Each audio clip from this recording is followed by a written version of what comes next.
CITU പ്രവർത്തകന്റെ autorickshaw കത്തിച്ചതിനെ തുടർന്ന് ഉടലെടുത്ത സംഘർഷാവസ്ഥ നഗരത്തിന്റെ വിവിധ ഭാഗങ്ങളിൽ വ്യാപകാക്രമണത്തിനിടയാക്കി.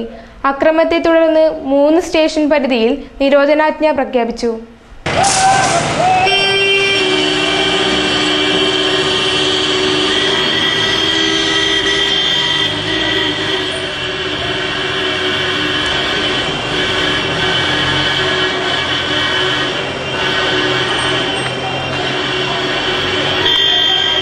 CITU പ്രവർത്തകന്റെ ഓട്ടോറിക്ഷ കത്തിച്ചതിനെ തുടർന്ന് സംഘർഷമുടലെടുത്ത കാഞ്ഞങ്ങാട്ട് നഗരസഭയിൽ വ്യാപക അക്രമം.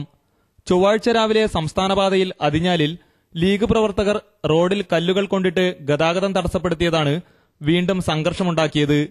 ലീഗ് പ്രവർത്തകർ അതിഞ്ഞാലിൽ വാഹനം തടഞ്ഞതിൽ പ്രതിഷേധിച്ച് CITU CPM പ്രവർത്തകർ നഗരസഭയിലെ പ്രധാന കേന്ദ്രമായ കോട്ടച്ചേരി ട്രാഫിക് സർക്കിളിൽ വാഹനങ്ങൾ തടഞ്ഞു.